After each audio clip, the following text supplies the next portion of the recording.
There's the big scary surprise for you guys. Yeah, we'll get you guys out the recording. But first and foremost, before we do anything, if you saw the video last night that I just posted, I want to thank you guys. Really, I just want to say thank you for your support with this book. Certainly me and my team put a lot into it. We're getting tons of great feedback, which has been great. And the reason why I wanted to do this mastermind session tonight was to show a token of our appreciation for your support, and then give you a chance to share your voice and have an opportunity for us to interact and talk about concepts, strategies, tactics in the book as they relate to your business. Because there's one thing that we're focused on my team here at reverseselling.com, and that is helping the real estate agent community build a listing-based business through effective prospecting. We believe that like the whole high pressure sales tactic strategy is gone. It's extinct. And so we believe in serving our consumers in a way that positions us as the obvious choice. So the first step to that was the program that we've been running for about 5 years. So myself and Colton and Ron and Jen Fry, I know you're out there, and which is FSBO Domination. And this has been a coaching program that we have trained now over 2,000 agents all over the country on really how to go and master listing for sale by owners. Randy, thank you. You're the one person out of 400. Give me an applause. So I appreciate you for that. And now we're getting ready to launch our Listing Agent Academy in the next couple of weeks. And the first step to that was getting out our belief systems around building a listing-based business. And we wanted to write the book from a perspective or from a voice that cut through all the BS, that brought to you, hopefully, the truth as you read the words on the pages, brought to you information in a way that hopefully just hit you like with sincerity. That's the way I wrote it. And the next step is really helping agents around the globe build that listing-based business, regardless of lead source, with our Listing Agent Academy. So that will come out soon. You guys will all hear about that. You can learn more about that on reverseselling.com. So here's how tonight's going to go. What we'd like to do is spend probably the next 45 minutes or so getting in some deep dialogue and some Q&A. And I want to hear your feedback about the book. I want to answer questions. I want to talk about your business. I want to understand what maybe some of your biggest challenges are. And because we have so many people, we won't be able to go as deep as we go into some of our coaching calls, but I want to have an opportunity to interact and hear about you and your goals, and maybe how the book has impacted you or something that stood out. And then I'll open it up for some questions about different strategies in the book. Colton, does that seem like a plan?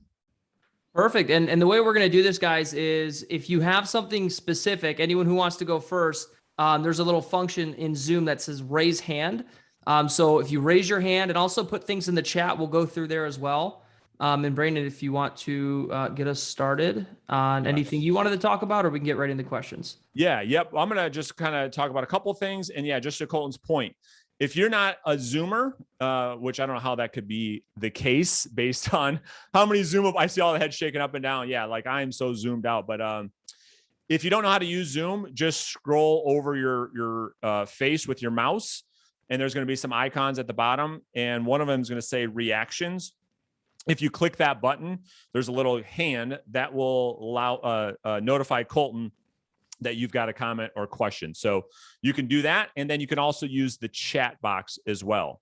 So I'm going to start off the conversation in the mastermind session tonight with just really talking about, I think what so many real estate agents struggle with, and that is like generating new business, new leads, new clients on a consistent basis. Because I think most of our industry is taking a passive approach to lead generation. Most of us, if we're being honest, are waiting around too much for business. And prospecting, to me, and I know I use the word cold call in the title of the book, but prospecting to me does not mean cold calling. And hopefully you got that through the book. Prospecting to me, Jenna and Carissa, means that you're taking a proactive approach to your business, that you're not sitting around, Lisa, and waiting for people to contact you. And Lisa Beebe, I know you don't take that approach. You're out there, you're making content, you're making things happen. Bo, I know you're the same way. Brett, I know you're the same way.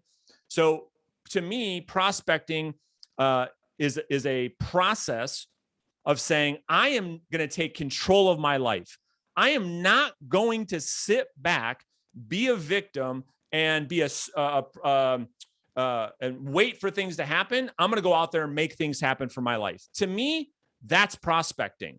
And there's various different ways that I talk about in the book, but that's where Colton, I think we should start the conversation. So let's grab Stephen Hughes first. And I think his hand went up first, and then we'll go to Giovanni right after. Yes, Stephen, welcome, my friend. How you doing? Hey, I'm all right. Thanks for having me. I'm actually on my way to a listing appointment. I'm in the car, and I spoke to Ron today. I've been watching your stuff. I'm sure you heard the news. My coach, Marino, passed away. So it's been a weird day, but I've been watching your stuff because I agree so much with it. And one of the things that I wanted to ask you about is the senior niche. In my area of Utah, north of Salt Lake City, about 57% of the people in that town are over the age of 70. And it's every weekend there are estate sales. They keep building old folks' homes. And it's been really hard. One thing I figured out, and that's where I'm going now, is to try to get the kids involved. But man, sometimes the kids are in California, Colorado, or elsewhere. So I think my question for you is, with these older folks, I mean, how do I gain their trust to talk to the most influential kid? Or, who should I focus on in the community? Like, should I go to the old folks home managers first? I'm just curious for your insight here, because it is happening to me weekly in Bountiful. Yeah, great niche. And before I go any further on that, mad respect for the news that just came in about Marino. I mean, he's made a huge impact in the industry, and I think all of our hearts go out to his family for sure. Crazy news. So yeah, we got mad respect for what he's done in the industry. Certainly made an impact in my life and my career as well. So, but as it relates to the senior niche, couple things to consider and focus on. So Stephen, you're exactly right. Let me give you guys some context. So there are about right now 6.5 million homes that sell. All of you should be knowing these numbers, especially in your market, but there's about 6.5 million homes that sell per year. And up until this point, year over year, Kevin, there's been about 800,000 of those sales have come from people that are over 65 years and older of retirement age. In the next 3 to 5 years, that's expected to double. And then in 5 to 7 years, that's expected to double again. So if you think about, okay, out of 6.5 million homes sold, the compound effect of the baby boomers and even their parents, it's going to probably make up 40% of the market. I mean, it's a huge, massive demographic. And we talk a lot about this with the agents that we coach, is like picking a niche, niching down. Most real estate agents, when they hear niche down, they don't understand it to the level that I'm going to get into right now, Jesse. So niching down, and a great niche is the senior niche. Most of them do not have a relationship with a real estate agent the same way younger generations do. It is very difficult, and I see all your heads shaking up and down. It's so hard to talk to somebody in their younger years that doesn't have a best friend or a family member that's a realtor. Would you guys agree with that? Just give me a little thumbs up. It's insane. I mean, it's like everybody. Oh, my cousin Johnny just got his license over the weekend. We're going to list my house with him. Okay, awesome. We have way too many agents and not enough transactions to go around. And so with the senior niche, it's not like that. Most of them don't have strong relationships. That's number one. Number two, Stephen, I would partner up with some type of list broker. We use and we recommend a company called the Share Group. Colton, can you just give a link to their website, please. And what they can do for all of you that want to specialize in this niche is you can create a list of homeowners in your city that have homes that are paid off. They're older than 65 years old. It's a 2-story property, and the house is larger than the average square foot home in your area. What you're going to find is when you communicate with those folks, first off, there's no competition like an expired listing or like a for sale by owner, right? Nobody else is calling them. What you're going to find is the large majority of them love hearing from you. Oh, sweetie, thank you so much for calling. You know, they have no relationships with realtors. And oh, by the way, Kevin, they're really motivated to sell because most of them are looking to either A, downsize, or B, move into some type of an assisted living. We'll talk about that in just a second. All right. So that would be strategy number 2 is go get a list in a niche where there's little to no competition, high motivation. Most of these people have large houses. You notice I said large houses. So there's a big payday for you to serve this community. And so that'd be number 2. Then number 3, I would spend a lot of your time and energy and effort building relationships, Norma, with assisted living sales managers.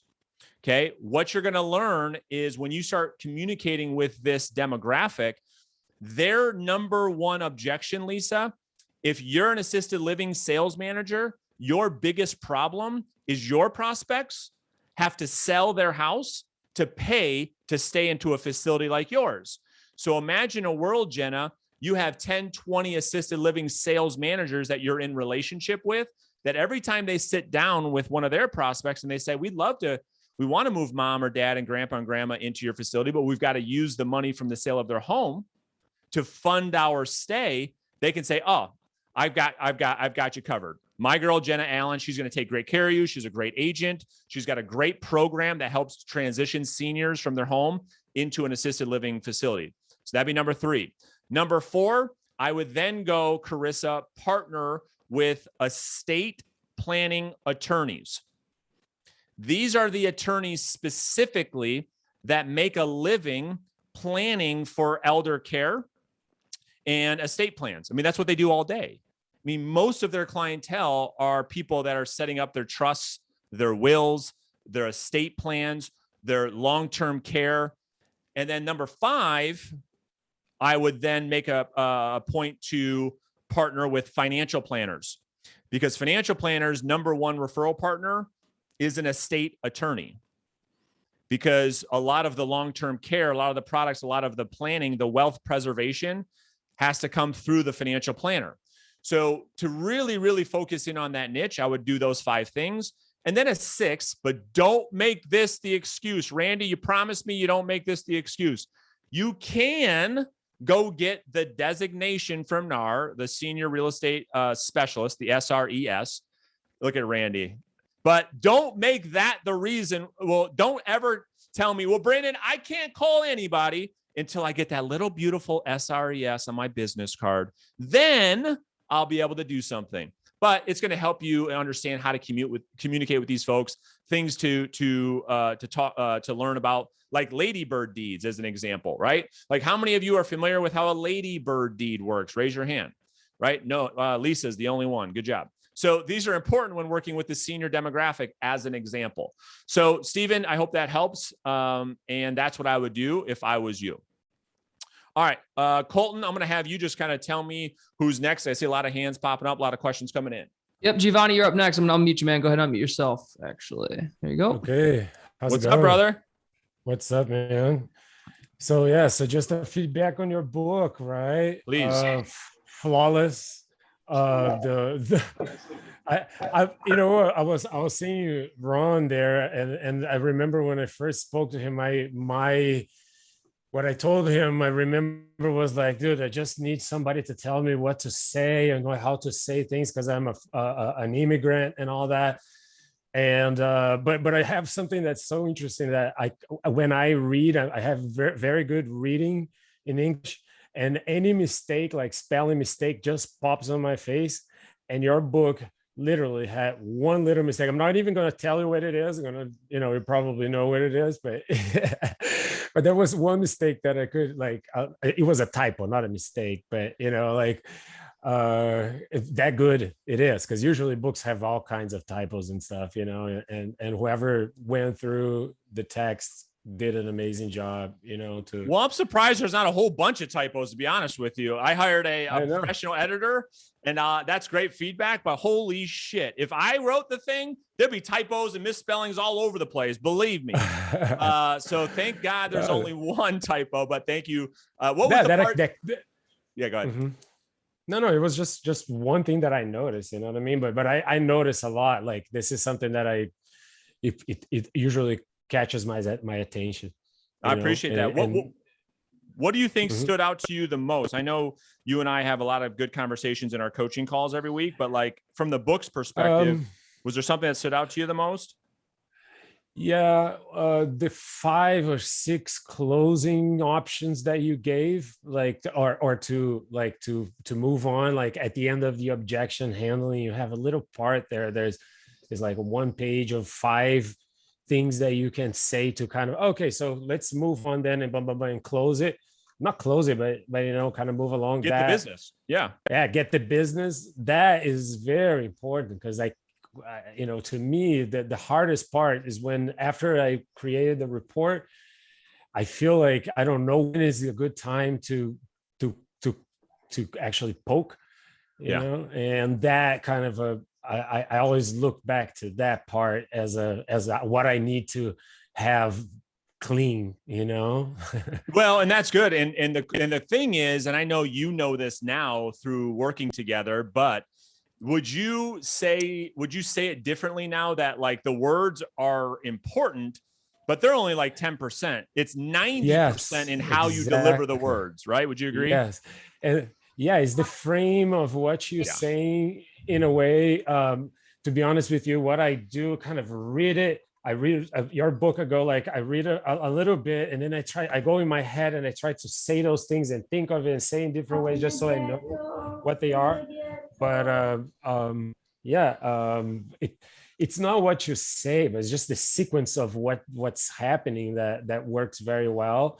But for somebody and I see a lot of people in your program that are like immigrants, and we are kind of looking for the words to say, and it is empowering to have the words on the vocabulary and how to propose things, and the way to present it. When you were a native speaker, maybe that kind of comes a little more natural. You can say the same thing 10,000 ways.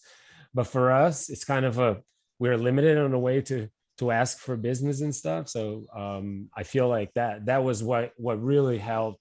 The thing is, I again, referring to Ron again, because he was the one that kind of enrolled me, and all this came along. I was to him like, just tell me how much it is. If I can pay, I would do it, because I already went through your YouTube stuff. So that's great. Well, it's kind of hard for me to say, because I already been to the program. I saw your content online, so it made sense. Everything that you said there, you're not conflicting to what you usually say on your program or on the content. I was on YouTube. You delivered when I enrolled the program, and as a book, that deliver on everything that you've done. Me looking from my perspective as a not client, but as a client or as a student, as a viewer, now as a reader, right? So you're very love it, concise. man. I love it. Very concise. Well, and you're exactly right. Yeah, I love it. It's great feedback, and it's you're just getting started in your journey in this industry, I feel, and I think you're making breakthroughs, but it's all in the delivery, right? Like when we role play, maybe we'll probably get into some role play tonight, put a little show on for people, but like they'll hear how it's delivered and say, well, what page of the book is that on? Because I didn't remember reading that like that. And that will just kind of prove the point. It's not what you say, Norma, it's how you say it. So that's good stuff, Giovanni. All right, let's grab, is it Gerson? I think he's been pretty patient, or is it Jerson? And if I screw up your name, and then Bo Fuller, I'm coming to you next, because you've been following me around the world for years and years and years. And now we get to interact. So I'm coming to you next. So is it Jerson or Gerson? You got to unmute yourself. You see the button down there? Yeah, just unmute yourself real quick. There you go. There you go. Okay. I kept clicking stay muted. So that was my mic. Anyhow. Oh, we're losing you. Yeah. Can you guys hear me? Just Cole, let's come back to him. We'll come back to you, buddy. If you have bad service, you guys, because I don't want to, everyone will hop off here because it's hard to hear. So Bo Fuller, dude, what is up? Good to meet you virtually. You and I have had a virtual relationship for how long now? I would say at least 3 years. Dude, Probably. you and I love you for this. So great to meet you. Bo sends me the most love and messages out of anybody on earth. And now I get to see your face. I get to see your smile. Dude, talk to me. What's going on? Absolutely, man. I'm fired up and I'm looking forward to the summit too. I'm going to be there. So Me too. And it was so funny what you said. I don't want to put words in your mouth. He's like, man, how did you put it? I hope you're not full you of earned shit. it, man. You earned it. I hope you're not full of shit, man. Like, I'm going to be coming up there from Florida and you better be putting on a show. It was so funny. I'm like, dude, just come on. Let's go. Yeah. I was like, don't let me down, which I know you that's won't. right. So looking forward to it. Did you have a chance to go through the book just yet? Yeah, I'm reading it. I'm not through it. But I did want to ask a question going back to the referral sources, if you don't mind, that you were just talking about. 100%. So I think those are like, especially the assisted living, estate planning attorneys, financial advisors, like awesome. But what value proposition do we go to them with, and what value do we add to them to get referrals, if that makes Love sense? it. It 100% makes sense. It's probably the number one question I get on a daily basis. So hold on. Let's bring Bo back on mute, because this is going to make sense to everybody. This will probably, well, I shouldn't set a bad expectation, but this could be, Jenna, do not yawn. You're going to get kicked out if you yawn again. If you yawn, you're out. So wake up. We'll make your ass do some jumping jacks and burpees. This is how these go. Like, you guys never been on a coaching call with me. You're going to be in for one tonight. All right. So here's the deal, Bo. Let me just ask you a couple questions and you're going to have a breakthrough moment. Are you ready? Yep. All right. Do you send referrals to loan officers, mortgage folks? I do. Yes. All the time. It's like part of your everyday world, right? Yeah. Yeah. Now, I want to ask you a couple questions about those relationships. Do they, how often do they give you foot rubs when you send them a referral? 0.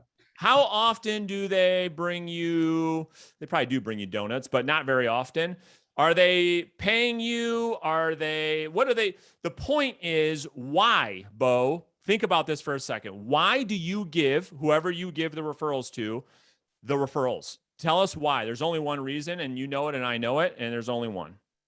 Yeah, and I'll give you an example. Just this week, I had an insurance agent cold call me, and she was awesome, knowledgeable, friendly on the phone, and I gave her a shot. And I guess to answer your question, it's because I felt like she would take really good care of my clients. Boom! Everybody give Bo Fuller a round of applause. Thank you so much. Bo, why realtors lose that common sense, I don't know, and I'm not saying you are. But the way in which I get asked about this all the time is realtors feel like, all right, if I'm going to get business from a divorce attorney, I got to give them tickets to the basketball game. I got to give their clients a discount. I got to pay them a referral. Like, that's what realtors are at. Like, what value do we give? The answer is you need to be an extension of the service they provide to their client. Think about this for a second, okay? Watch this. I'm a divorce attorney. I get retained, okay, up front by the person going through the divorce. The next time I get paid is when the case closes. 80+% of all divorces have real estate that needs to be sold. In order for me to get paid, what needs to occur with the marital home? Needs to be closed. And so when you say, what value do you bring from me? When or to me as the divorce attorney, when, Bo, I give you a referral, you knock it out of the park. You blow everybody away with service. You get the job done. You close on time. That's the service you provide me, because I need Bo Fuller in my practice to refer clients to in order for me to get paid to deliver a service to my client, so I get referrals. So the better referral partner that I have, the better it makes me look. So when I send you a referral, there is no better value you can give me as the divorce attorney than taking care of the client and making me look like a hero. Now you've put me in a position to give you so many listings that you wouldn't be able to handle. You'll have to grow a team. The same thing has occurred with us, with our divorce attorneys. And so the question is, and the framework, the mindset that I'd like for you to consider as you leave this session tonight is, the service that I provide is the value I give. I'm an extension of the referral partner's service, because they have to work with a realtor anyways. Think about a probate attorney. Same thing, Bo. There has to be real estate that's sold to close out the case in a probate situation for the attorney to get paid. Most realtors are boneheads. They don't know how to handle a probate listing. So if you do, that's the value. So number one, you're an extension of the service. Number two, be an absolute master of your craft in the niche that you focus on. You see, who gets paid more, the general practitioner or the brain surgeon? Brain surgeon. Why? Because he or she is a master at what they do. That's right. Realtors need to have that same mindset. I will tell you, I'll be honest, realtors are like general practitioners. Who do you work with, Mr. Bo Fuller? Anybody that wants to buy or sell a house, right? You're supposed to laugh. Everyone's like, yeah, shit, that's kind of what I do. If you were to be the master of divorce real estate in South Florida, or is that where you're at? Where are you at these days? Southwest Florida. Yep. Southwest Florida. There was nobody better. The judges in the divorce courts in Southwest Florida called on Bo Fuller to testify in court. Okay. And now the judges are mandating the divorce listings. They must use Bo Fuller. Imagine a business like that. You'll never worry about another client again. I like the sound of that. You with me on that? Yeah. So those would be the two key takeaways. One, I have to understand that the value I give to a referral partner is by becoming a service extension of what they do, right? You can do this with insurance agents. They're all writing homeowners insurance policies all day for all y'all clients, right? So if they make a referral to you, oh, beautiful. Okay, I can do a great job. Make the insurance agent look better. Insurance agent wants to send me more business. You can do that with anybody. That's number one. Number two, whatever it is, whatever niche you focus on, be the master of it. Don't let anybody be better than you, and you won't have any competition. So if there's kids on this and I curse from time to time, I'm sorry. Jamie, my bad. That's my fault. So I apologize. I will try my best to keep it clean. All right. Thanks, Brandon. Appreciate the answer. Yeah, no worries, man. I'm looking forward to meeting you in person in October. Yeah, can't wait. Absolutely. All right, Colton, let's keep rocking and rolling. Oh, you're muted, Colton. We're gonna try. We're gonna try our boy here again. Can you hear us all right? Jerson? Yeah, I can hear you. Can you hear me? It's all choppy, brother. Yes. Hey, put your question in the chat, and I'll make sure we get you after Jamie. Okay, if you can type that out for us. Okay. There you go. That's a good idea. All right, Jamie, let's go, man. Let's get it. Hey, how you doing? Doing well. Hi, Brandon. Hi, guys. By the way, I got my earpiece on. My wife's got her earpiece on, so the baby can't hear nothing. Oh, thank you. I saw your baby girl, and I'm like, oh no. I got 3 girls too, so I'm like, oh no, Brandon, Nice. don't put the muzzle on me. We're twin sisters laying down sleep, so give us a little bit of a break. So the reason I'm chiming in is because first off, I've been watching on YouTube forever, and decided to take the plunge into getting more into your program and understanding more and becoming more personally involved. So right now I'm making a decision on which program I want to join. I think we're going to break out the credit card and go full-fledged. But the reason I'm here right now is to ask this question. I haven't read your book yet, haven't got your book yet, to be honest with that. The first question I have, though, is I'm a new agent, and I'm, really working hard to, get clients and do what I need to do. I've been through, I'm now my second broker. And the reason is because I keep getting promised all these wonderful things that they're going to offer. Now with this broker, she's a great lady. She's been in the business for a while, but she's kind of gone MIA on me. So my question is what should I actually expect from a broker? And I don't want to circumvent what my responsibility is to her, but I really need to know what I'm supposed to be getting back in return from my broker for the percentage I give her from my sale and just for my hard work. So beautiful, beautiful question. All right. So here's some hard truth. And I'm going to I'm going to communicate this from a place of love and respect for you and everybody else on this Zoom call today. You shouldn't expect anything from your broker. The reason why people manage brokerages is because they couldn't sell real estate in high volume. All those people running brokerages are making $50,000 a year. So yeah, I see everyone's head like, holy crap. So it just doesn't, so that's number one. Because if they could do what you want to do in this industry, they would not be managing a brokerage. I own a brokerage and I haven't stepped foot in my brokerage in, I don't know, Ron, how long? I don't know anything about the brokerage. I don't know anything about it. I don't manage it. I don't even know half the agents, like so that's number one. Number two, the thing I would consider, okay, as a new agent, now everyone, I'm going to say this with a little bit of cautionary tale, but it's the truth. What you're looking for from a leadership perspective, teams would be better suited than a brokerage. Teams provide way more value than a brokerage provides, a lot more. So they're going to, because here's what occurred. This is the story of real estate. For all the new agents, how many have been in the business less than a year? Raise your physical hand, your biological hand. All right. Randy doesn't know yet. He's trying to figure out if it's been in a year or less. So just get your calculator out and look at your license and see when you pass the exam and see where we're at today. Anyways, here's what happened. So if you rewind the clocks, here's real estate history class for everybody. And Carissa, don't fall asleep on me. She just got her pillow. I'm just kidding. All right. So if you look at like 1950, 1960, 1970, you had companies like Century 21, you had Coldwell Banker, you had these companies, okay?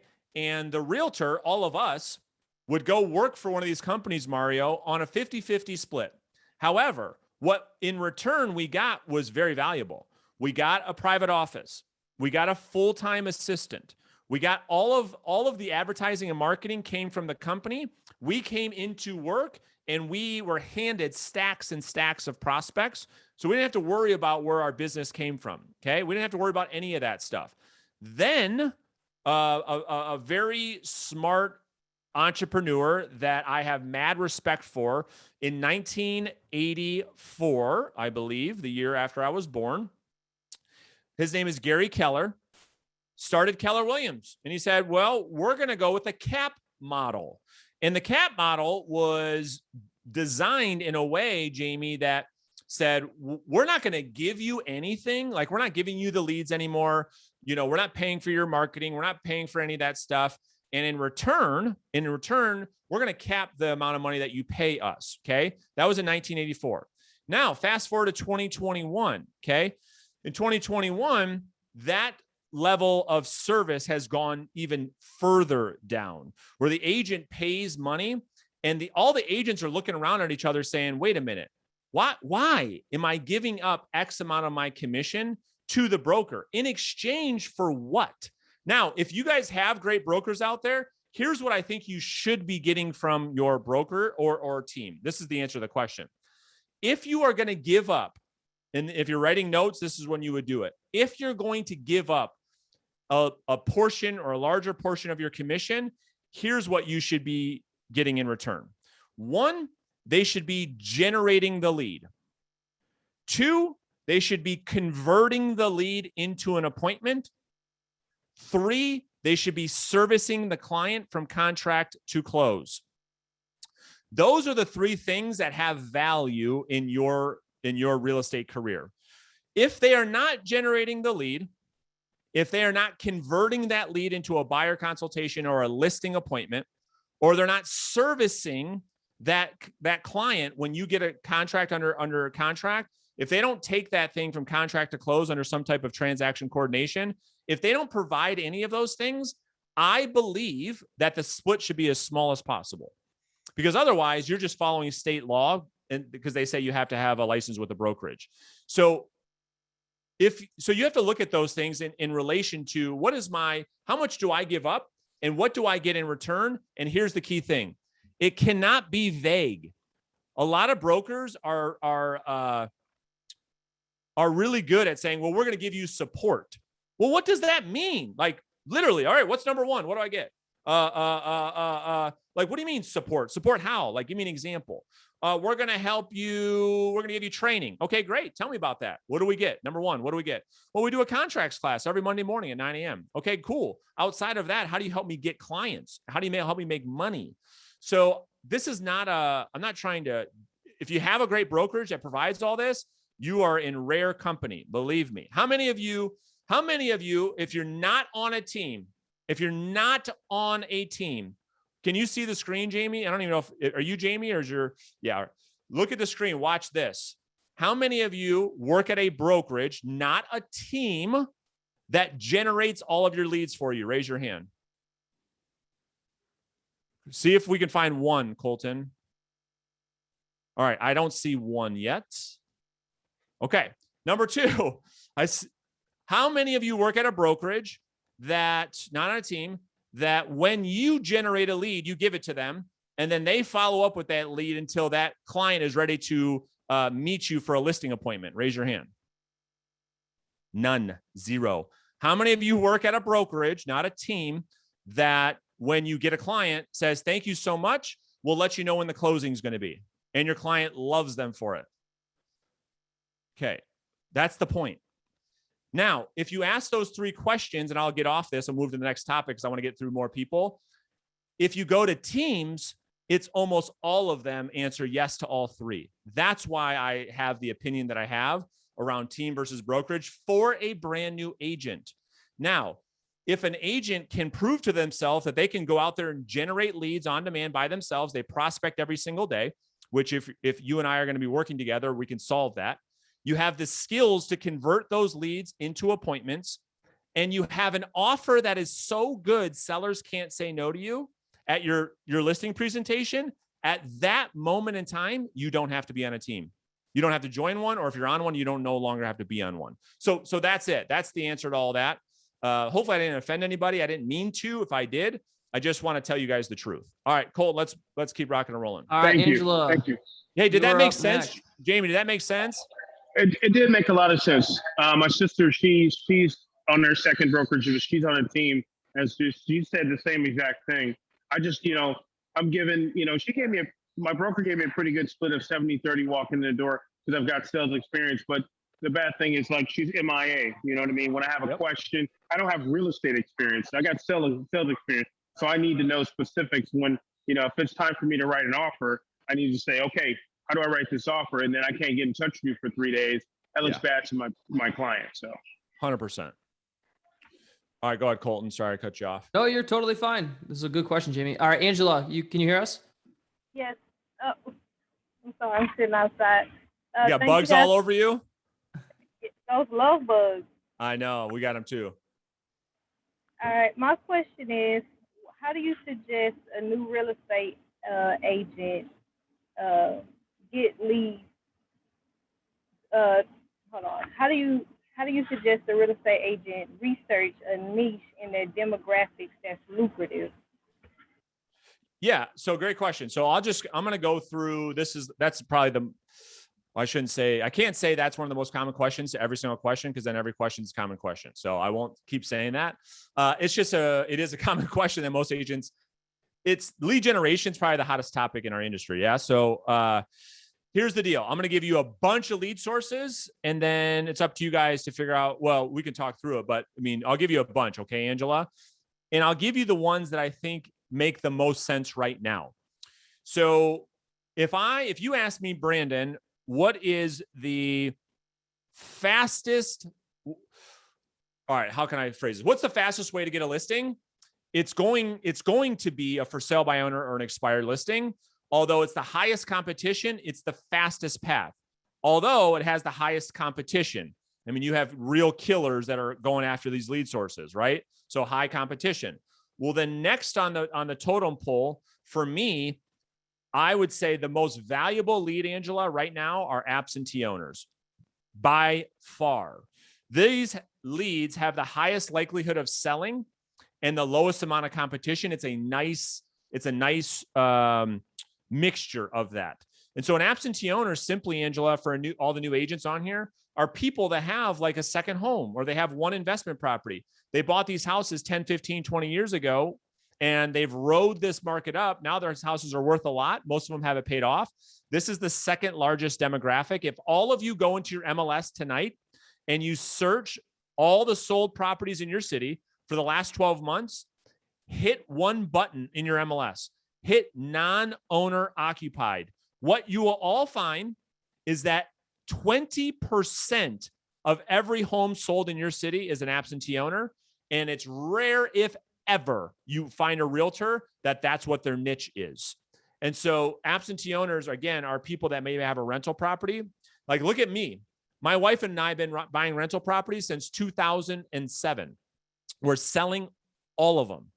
And I'm not alone. So because of where the market is, right? So people buy high, sell low. So that'd be the second thing. And let me grab Angela. Have you heard of that lead source? Are you working that lead source? Do you know anything about that lead source? No, never heard of it. I'm a new agent, and I actually just had my first showing today. So I'm just getting my feet wet, and I'm trying to figure out, how do I get consistent leads so that I'm always showing homes and, closing deals.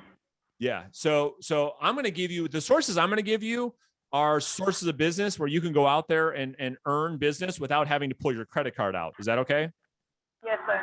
All right. Because there's only 3 ways to get business. You can go out there and put your credit card out and give it to Zillow, Realtor.com, and they're going to give you strangers to call who don't know you're calling, and they're going to be upset that you're calling. So you might as well not pay for them and just go get them yourself. You with me?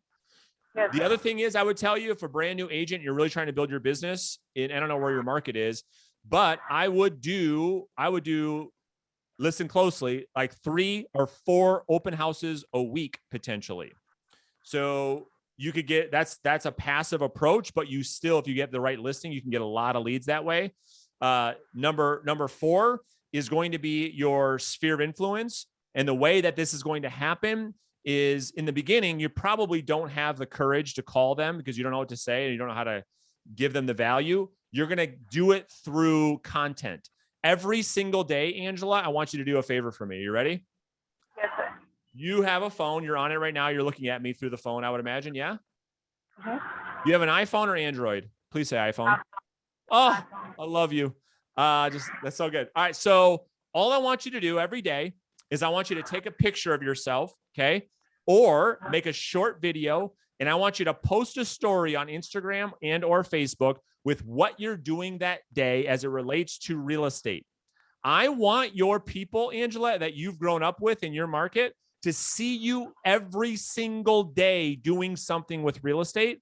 So you burn in their brain that Angela Charles is now the realtor. And I want everybody to thinking about you all day, every single day. So make it, put it in your calendar, snap a quick photo, do a quick video. Hey guys, I'm going to show a property downtown. When I get there, I'll show you a quick peek of the inside. That's it. 5 seconds, right?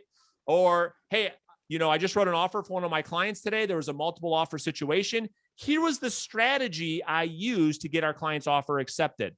Hey, I'm doing an open house this weekend. Here's the story on the property. Come say hi. Come take a look. Want your feedback. You need the people that love you to see you in action. Don't be in the CIA. You know what that means? Yes, secret. Thank you. Don't be the secret agent. Okay. Okay. All right. So let's keep moving forward. So other niches. Okay. So I would really focus on the seniors that we were talking about. We call them downsizers. Okay. These are, I don't know if you were here in the beginning of the call, but these are people, Angela, right in your backyard. Okay. You can go get a list from a company called the Share Group.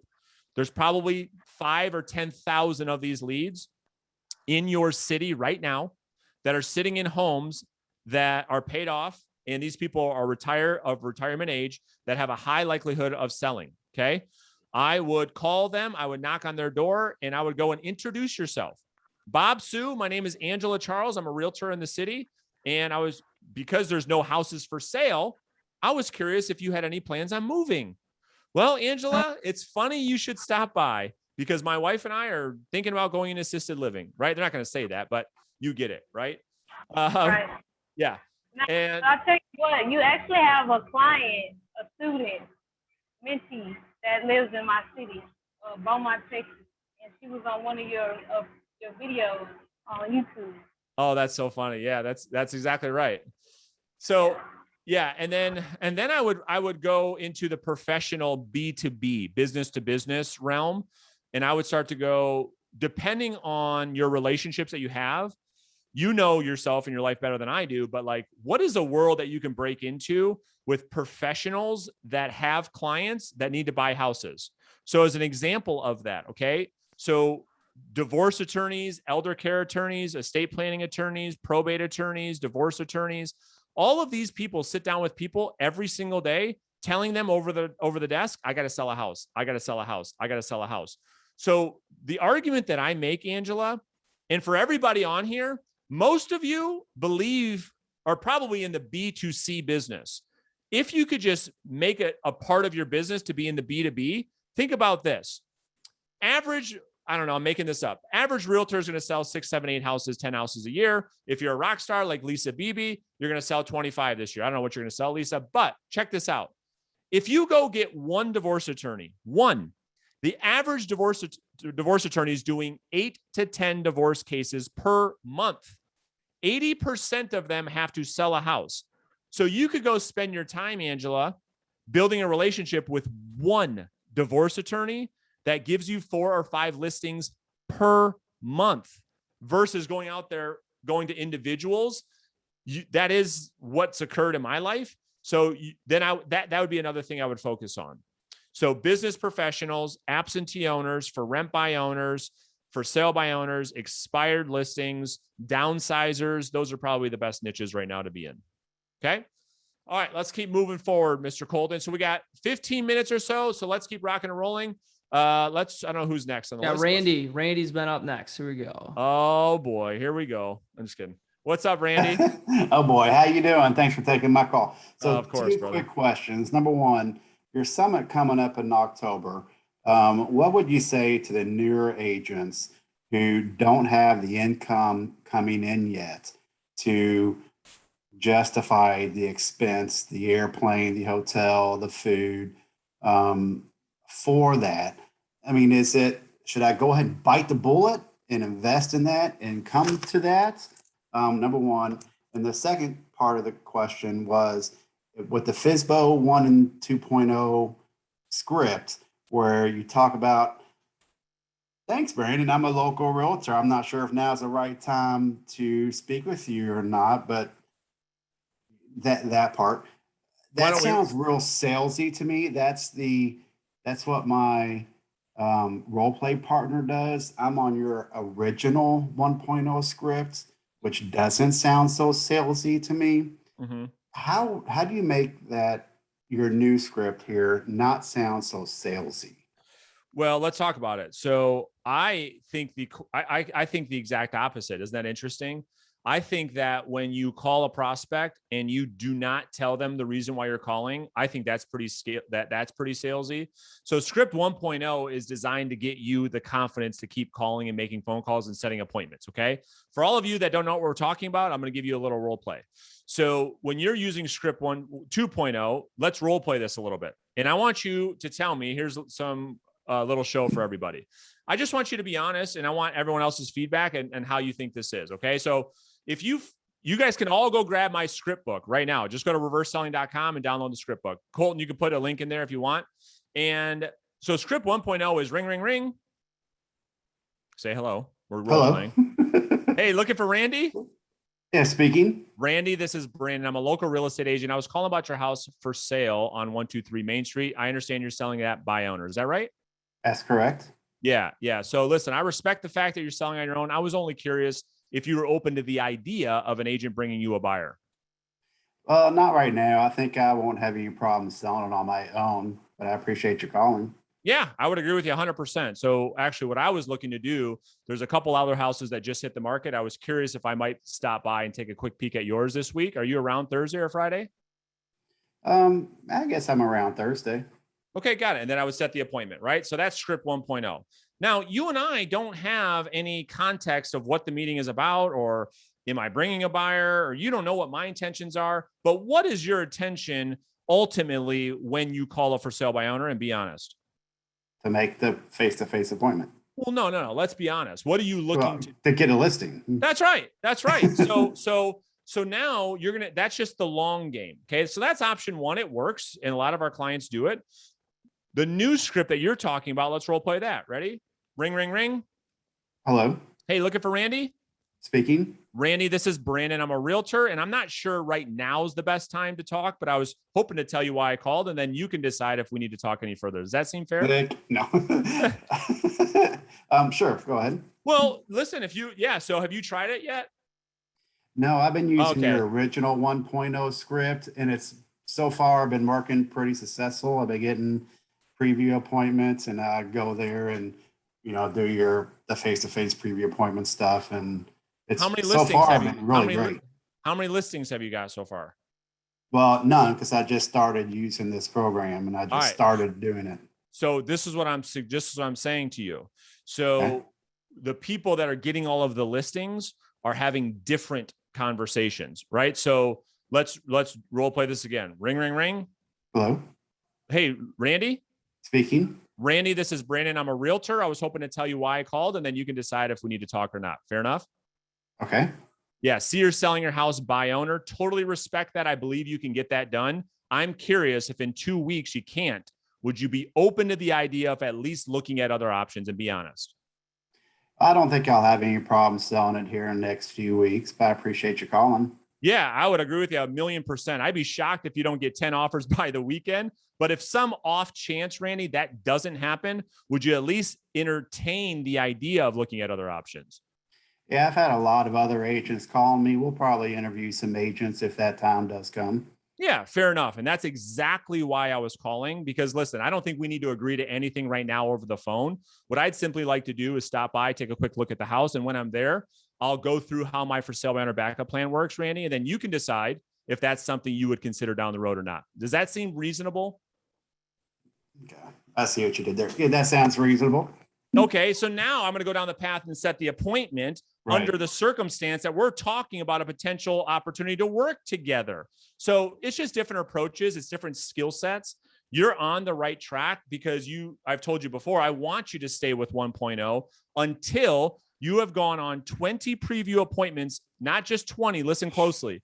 And all 20 meet these requirements. 1, you went through the full home tour. 2, you did the full Zillow ad review. 3, you did the CMA presentation. 4, you did the full value proposition presentation. And 5, you planted the seed to be their backup if they can't sell on their own. When you've done 20 and you've gone through all 5 steps is when I want you to transition to 2.0. Gotcha. Is that fair? That's fair. Thank you, Brandon. My man. No problem, Randy. Good question. All right, Colton, let's keep rocking and rolling. We got 5 more minutes. Let's see how many we can blast through. Yeah, it looks like Garrison's gonna, we're gonna give him up there now. Okay, I hope you can hear me now. Yes, we got you. But before you start, now we all need to know your name, because we've been calling you the wrong name for an hour. So it's actually how it sounds, Gerson, like the person, Hey, that's how I refer it. So, that usually sticks when I say it that way. But Gerson's how you would pronounce it. My man. Gerson, good to meet you. Welcome. How can we help? Absolutely. So first of all, I just discovered your content about, a few days ago. I'm sorry to hear that. And I'm sorry to hear that. You're supposed to laugh, man. Yes. Well, I actually just got licensed as well for the state of Georgia about 4 weeks ago. So I'm officially licensed now. And, first thing I noticed is, I wasn't receiving anything from my broker, and I was okay with that. Why? Because I knew it was going to force me to go figure out on my own. And I had to have I had a serious conversation with myself where, like, you know what, I shouldn't expect anything from my broker, and I really don't, and And, you know, I'm glad that I came across your content, and I know I will be investing in your coaching program as well, something I'm very, very interested in. But my thing here is, here's my big question is, you know, I want to be proactive, right? When, you know, about, you know, reaching out to leads and so forth. So how do I get, number one, why is there so much resistance in making a call to a for sale by owner or you know, an expired listing? And two, how do I get over that? How do I you know, have the mindset that, you know what, let me just make this call and you know, go about my day. This will be a great way to end this. I'm going to help everybody a lot. So when you talk about resistance, you're talking about from your side, your perspective. Yeah. Exactly. All right. So here's what I want everybody to leave with tonight. First off, grab a pen and a piece of paper. But number one, the mindset is we've got to detach from the outcome. The outcome, Gerson, is you sounding bad, you getting yelled at, you getting hung up on, you getting rejected. It's going to happen. And here's the truth. You're going to suck. Embrace the suck. You're not going to be good. You're going to sound like shit. People are going to yell at you. You don't know how to sell over the phone yet. So here's what we need to do. We need to fall in love with this blueprint, with the actions that lead to the outcomes. And we have got to leave the outcomes alone so that they can happen automatically. There's leading indicators and lagging indicators. Have you heard those two things before? I have not, no. Let me explain how these work, and then I'm going to give you guys all a blueprint to leave into the weekend. Leading indicator. This is what detaching from the outcome means is that, like, here's an outcome in real estate. A closing is an outcome. And I know you see that because every time an agent has their 2 closings of the year, they're all over Facebook. Oh, closing day, right? So it's like, yeah, you're supposed to do that. Good job doing your job. Okay, you guys are all supposed to laugh. Lisa, I can't get a smile out of Lisa tonight to save my life. There's one. So you're supposed to close houses, right? A showing is an outcome. A listing appointment, an outcome, okay? These are all outcomes. These are all like what you're supposed to do. We have to not worry about those because let's face it, can you wake up tomorrow morning and go to a closing table and get paid? No. No. No matter what you do, it's 7:58 Eastern Standard Time. Do you have any houses under contract that are scheduled to close tomorrow? No. No. There's nothing you can do to make that occur. You agree? I agree. That is an outcome. We have to detach from that and we have to fall in love with the following. Those are lagging indicators. The leading indicators are all things, Gerson, that you do control that lead to the outcomes. Are you ready for the list? I'm ready. Okay. So we're going to create a business plan right now. How much income do you want to earn over the next 12 months? Let me guess, 100,000. That seems to be the number. That's the number, chooses, right? That's ding, the ding, number. ding, ding, ding, ding, ding. You ask 100 realtors how much they want to make. 101 say 100,000. All right, so let's give you the $100,000 business blueprint. Okay. Everybody follow along. Your numbers are going to be a little bit different because you have different sales prices. I'm going to share my screen and I'm going to give you guys the blueprint. You can take a screenshot of this. All right. So bear with me as I pull up a new doc and I will share my screen for you, Gerson. And you guys can take a picture of this and that's how we'll end the night. Okay. So first do you know who Stephen Covey is? No, I've never heard of him. All right. You need to hear of him and you need to go buy every book that he's ever written. All of you do. What's his last name? Covey. Stephen Covey. So Colton or Ron, can you guys post his information in the chat, please? So he talks about beginning with the end in mind. Okay. So that's what we're going to do. So this is going to be our $100,000 plan. Okay. So our income for you, this is going to be Gervin's plan. And Gervin, we will email this to you too. Gerson. Damn. Come on, man. Hold me accountable, bro. Gerson. All right. Business plan. All right. So you are at 100K. All right. So where do you live? What market do you serve? Savannah, Georgia. All right. Average sales price there is how much? The average sales price is like $280. You just made that up because you've never sold a house before. No, it really just is. If you go on realtor.com. I'm kidding. I'm kidding. I got to give you a hard time, bro. Come on.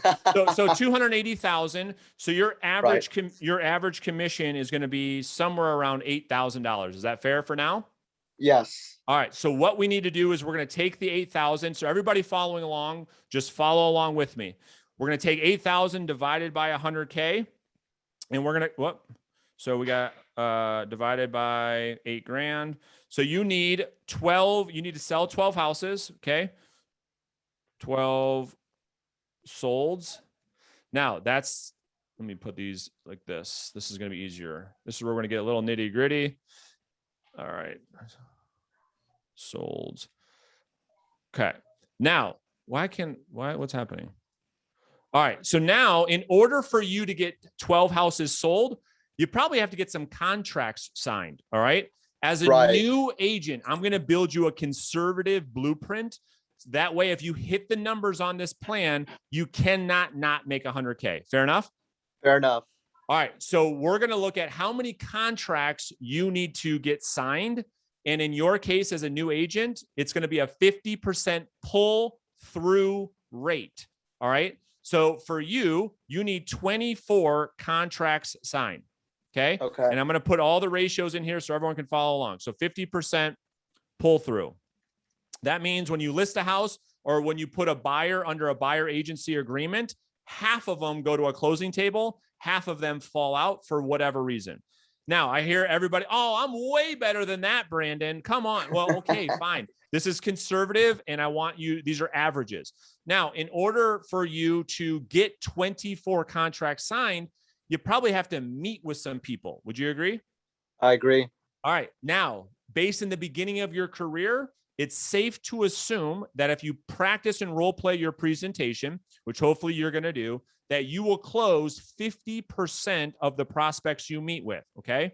So this means you have to go on 48 appointments for the year. This is over a year. Okay. So we're going to say 50% close ratio.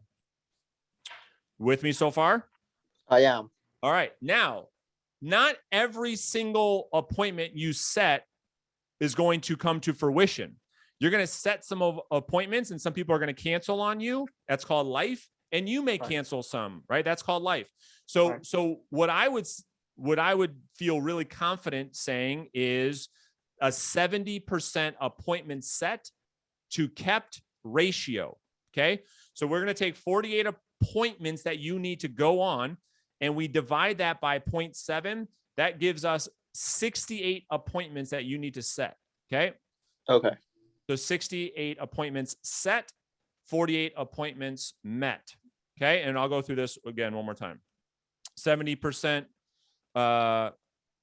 set to met ratio. Okay. Now you say, okay, Brandon, cool. Keep going. Don't stop. How do I get the appointments? Okay. As a brand new real estate agent, how many people do we have on the call right now? 127. This is where 126 drop off. Are you ready? This is the doing the work. When you hear me in a video say, dude, you got to do the work. This is this next step. This is where 95% of the realtors don't show up. Okay. So how many people do you need to talk to set 68 appointments? The ratio for a brand new realtor is 100 to 1. It takes a brand new realtor with no sales skills, no referrals, no pipeline, no sphere business. These are all people that you're talking to for the very first time, the very first FSBO appointment, the very first expired listing, the very first person at an open house. It takes you 100. So you need 68 appointments set. So we multiply that by 100. So you need 6,800 contacts or conversations over the year. Okay. It sounds like a lot. Divided by 240 working days. Ladies and gentlemen, you need 28 contacts per day. That's it. On average, you should be able to make 10 contacts per hour if you're focused. So you need 2.5 hours of work, 2.5 hours of actual work, and you will absolutely make 6 figures in this industry. The problem is when I show up at someone's house, at a realtor's house with a stopwatch, and I say, when you start working, I'm going to hit go. When you stop working, I'm going to hit stop. It does not equal 2.5 hours. And most people cannot be trusted to be in this industry. So because they're not doing the actual work. These, my friend, are all leading indicators. These are the things that you can control with 100% certainty.